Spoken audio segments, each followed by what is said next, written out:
the Lexus GSF. It was produced from the 2016 model year up to 2020. That was the last model year for the GSF in the United States. And in this video, I plan to cover some interesting facts about the GSF that you probably did not know about. But first, I want to cover what the GSF is so you have a good idea before we get into the actual video. The heart and soul of this car and what makes it special is the naturally aspirated 5-liter V8 engine producing 467 horsepower and 389 pounds-feet of torque. It's got a 7,300 RPM redline. It's mated to an 8-speed automatic transmission. We have double wishbone suspension in the front and a multi-link rear suspension with forged aluminum control arms for the front and the rear. The car came with 19-inch forged BBS wheels, 255 wide tires in the front and 275 wide tires in the rear. We also had Brembo brakes, 6-piston brakes in the front and 4-piston brakes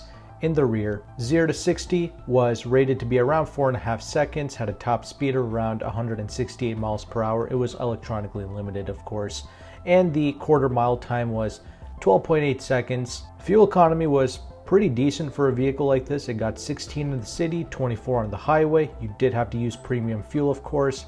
Had a coefficient of drag of 0.33. The car weighed 4,034 pounds. Weight distribution was 53 in the front, 47 in the back. Had decent ground clearance at 5.1 inches. I always like the fact that Lexus cars, especially their performance cars, they do have this low slung look. However, they are totally drivable in the real world. You never have to worry about speed bumps / speed humps or anything like that. You can clear them without any issues. Overall length of this car was 193.5 inches, so it's literally an inch longer than a regular Lexus RX 350 made from 2016 to 2022. So it's 1 inch longer than that RX, and the wheelbase was about 112 inches long. So that's the basics of this car. It's a nice sports sedan from Lexus. Let's go ahead and let's talk about some of the things that you probably did not know about with the GSF. The first thing I want to talk about is the fact that this car was actually developed on the Nürburgring. Of course, it was also developed in certain circuits in Japan, but it was also developed in the Nürburgring. The second thing, I want to move on to this engine. Of course, we all know about its naturally aspirated qualities. However, what you probably did not know was the fact that it actually runs on 2 different cycles. It runs on both the Atkinson cycle and the Otto cycle, or the Otto cycle, however you want to pronounce that. It's spelled O-T-T-O. But the Atkinson cycle is actually what most economy cars run on. That's the engine cycle those types of cars run at. The GSF, the V8 engine, it will actually switch between both of these. When you're driving more mellow, it will run on the Atkinson cycle, and then once you are pegging it, really driving it harder, it'll run on the Otto cycle, however you pronounce that. So that's one interesting fact about the engine. Other things to note about this engine, it has a precision engineered exhaust system. So what does that entail? Well, the cross-section area of the exhaust gas passage has been increased for the GSF. Joint sections of the exhaust system have been enlarged to help reduce backflow pressure. Additionally, to help enhance the sound quality of the exhaust note, a high-function baffle has been placed near the exhaust tips that utilize stainless steel wool as well as glass wool to help achieve a more baritone exhaust note. Interesting little tidbits of knowledge there regarding the exhaust. Now, in all fairness, this car still has an extremely mellow tone. It's not that loud in the real world. If you really want some serious sound out of this, if you really want to wake up these Lexus F cars, you do have to put some type of an exhaust on it because it's way too quiet as it sits. But anyway, that's some of the things Lexus did with the exhaust.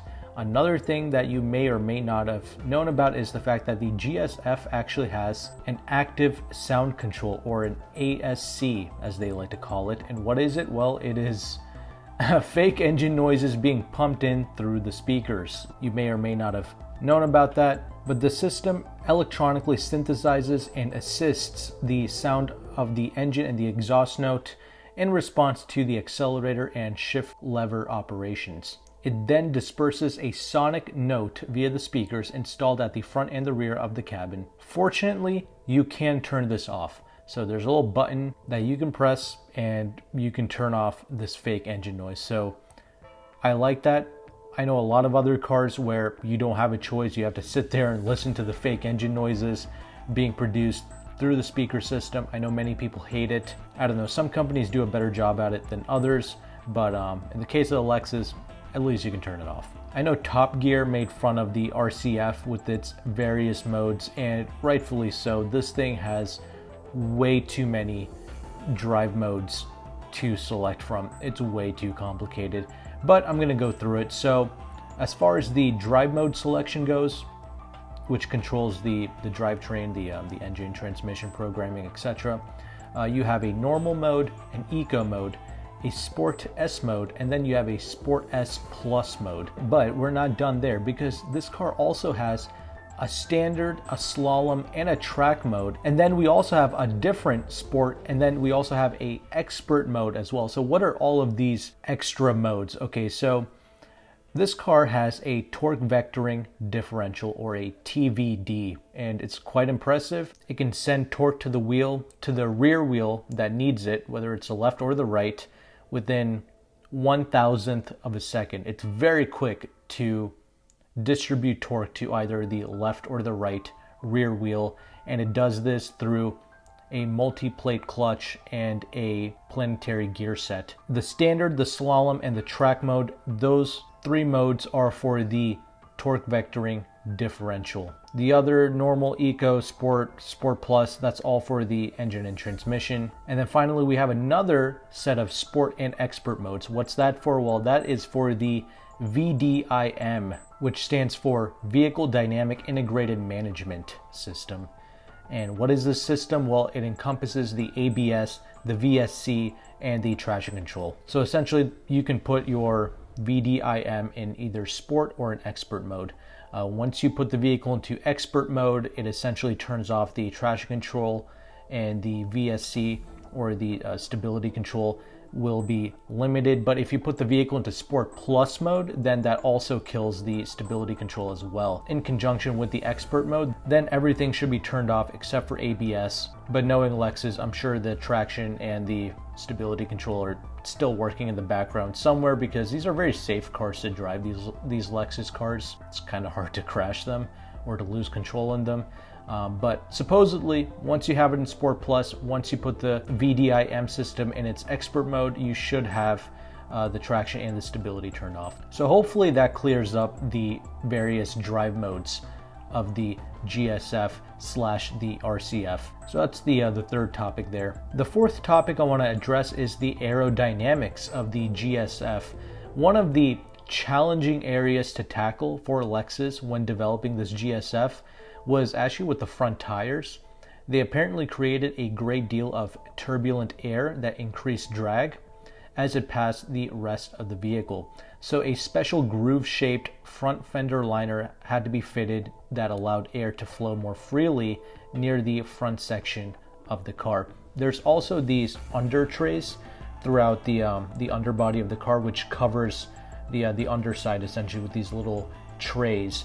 And a lot of cars actually have this, and this is good because obviously it helps with aerodynamics, but it also helps to quiet the vehicle down a little bit, reduces that unwanted road noise, if you will. And as I mentioned, we do have these 19-inch multi-spoke forged wheels made by BBS for Lexus with the GSF. And finally, I want to talk about some of the interior aspects of this vehicle. We have here a 12-speaker audio system that came standard with the Lexus GSF, which is a 299-watt system. However, a 17-speaker Mark Levinson audio system was available for an additional $1,400, I believe. I mean, this car started at around $83,000 to $84,000 in the United States when it initially came out, and that lasted, of course, onto 2020, and that's a lot of money for this car. And the fact that the Mark Levinson audio system is like a $1,400 option on top of that is kind of insulting. But definitely, if you're speccing this thing out new, you obviously wanted that ML audio. I'm sure it would be very difficult to find a GSF without it. And this offered an equivalent of 750 watts, and there's also a green edge speaker technology enabled with this ML audio system that allows it to have double the sound output with the same amount of power. The ML audio is truly one of the finest audio systems that you can possibly get in just about any car, quite frankly. So yeah, definitely worth the investment, definitely worth having. Makes the interior space very nice to spend time in. Another thing regarding the interior space, the GSF actually had a climate control system called the S-Flow technology, and what that did was it was just an energy saving airflow control mode that allows the climate control to operate only for the front seat occupants when the system detects that there's only 2 people in the vehicle. So that's supposed to improve cooling / heating efficiency. But one of my most favorite attributes of the interior space is the seats, primarily the stitching pattern. So the sewing pattern / stitching of the front seats, they have been placed so that it closely mimics the skeletal and muscular structure of the human body for the highest degree of comfort and stability, while greatly reducing fatigue on long drives. That's very interesting how that works out. I've noticed that with a lot of the Lexus leather seats that their stitching is vertical, and that's by design. It's to reduce fatigue, and I thought that was very cool. Now, does that truly work? Honestly, Lexus seats are good, but they're not the best. Honestly, one of the most comfortable seats that I've ever tried in my life, it was in a Nissan Zero Gravity seat and then a Mercedes S-Class. So the Lexus seats are nowhere near those levels, but they're still pretty good in their own rights. I do like the F-Sport seats. I actually kind of like them more than the regular Lexus seats. Like in the RX 350, we just have regular new Lux seats, and I did like a 5-hour road trip in that, just one sitting, and I was very uncomfortable. Like my lower back started to hurt quite a bit with the regular new Lux seating.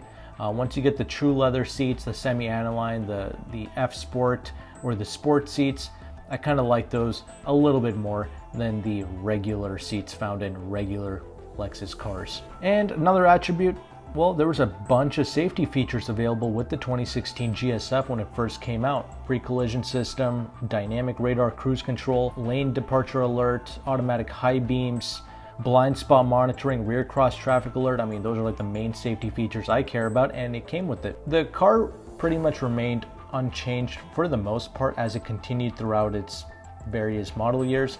2017 saw some more safety features being added to the GSF, and then the rest of the model years pretty much unchanged. They would just play with the different colors, and they would ditch certain colors and then add others, and that was about it. That's really all the interesting things I wanted to share with the GSF. Is it worth buying?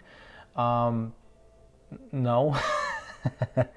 The only reason why I say that, I do love this car. I do like the Lexus performance vehicles like this. The issue is these things are still like 70 grand in the used market for like a nice clean example. There's this thing called the IS500 that's currently out that utilizes the same engine. In fact, it makes a tad bit more horsepower and torque. It weighs like 200 pounds less, and a brand new IS500 F premium model is like $63,000. That's going to be brand new with a warranty, whereas a 2020 GSF is already 3 years old, probably out of warranty, might have like a year left, and it probably has some miles on it, and you're still paying like 70 grand. So I would rather just buy the new car that has slightly better performance on paper and gets like 1 mpg better in the city. The IS500 does like 17 city, 25 highway. I mean, this is good fuel economy for a V8 powered car like this, for the performance that it has to offer. So that's my only reason for not wanting a GSF, the fact that the IS500 exists. But the problem with today's market is the fact that, well, you can't really get an IS500. It's very hard to secure. Obviously, I have connections. I'll leave those connections down in the description box. I have an affiliate link with AutoCompanion. Nobody uses it, so I'll just take advantage of my connections. Nobody else needs to really worry about that then. But that's everything I wanted to cover with the GSF. It's a cool car. My personal pick though, it's the IS 500 or just upgrade to the LC 500.